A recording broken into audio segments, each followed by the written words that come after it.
Hello, welcome to another one of our videos, and today we're looking at the push-up and using like a TRX, or in this case what we call a CROSSCORE suspension strap, a piece of equipment to help you learn good form. So how does it work? And what's the value of doing push-ups like this? Well, a lot of problem people face when they're learning the push-up is if they've got, for several reasons, like they might find it too difficult, because if they have weakness, they might find push-ups on their toes just near impossible.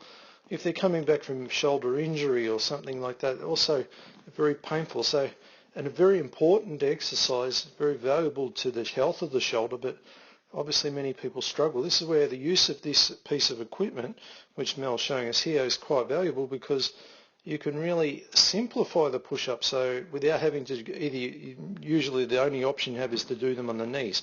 This is where you can still learn to get like full use of the core, but not with the huge demand that you normally have. So you can see here I've drawn a straight line from Mel's ankle to her head, where she has to learn how to control through the core here, but the demands aren't as great because she's not horizontal.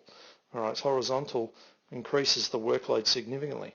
So the best thing about this is she can really learn how to get this pushing action happening without needing incredible amount of strength. And even better than that, this last part right there where she's I'll just play it a bit more.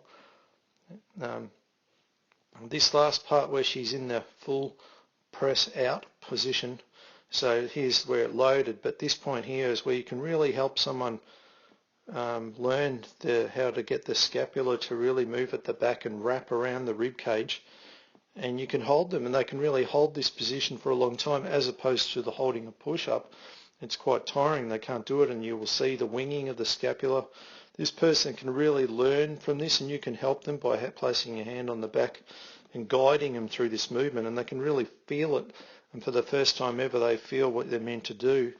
Obviously, as they get better at it, they can just make this obviously very harder by just continually moving back. So the further they move back with their feet, the greater the challenge becomes, because they're getting closer to horizontal. So that's the beauty of this piece of CRC. Mel will move back again, so she's moved back twice.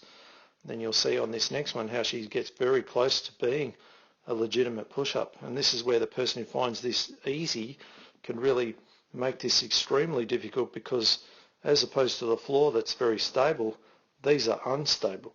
All right, so if you've got an imbalance of the left and right, you can really get sought out on these this type of equipment. So it's very useful for beginners and people injured, but also you can increase the challenge for those who find it really easy.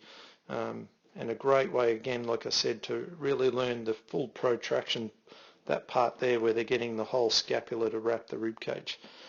This piece of equipment is quite unique in that it has a little pin, a little magnetic pin you can take out that keeps it quite stiff, easy to control. And you can see Mel's just removes this little pin, and what it does is it makes it move like very similar to a balance board. So it's really unstable now. So if there's any imbalances, like I said before, you'll really notice it straight away on this. It really sort of shakes you around quite quickly, because it brings in big reflexes to it. So again, for the person who's quite good at it, this is a great way to progress the challenge and really get them to feel something they've never felt before with a push-up. And there you can see that little quick reaction that she has to make. Quite a deceptive exercise in many ways. All right, so that's how you use the TRX or CROSSCORE push-up.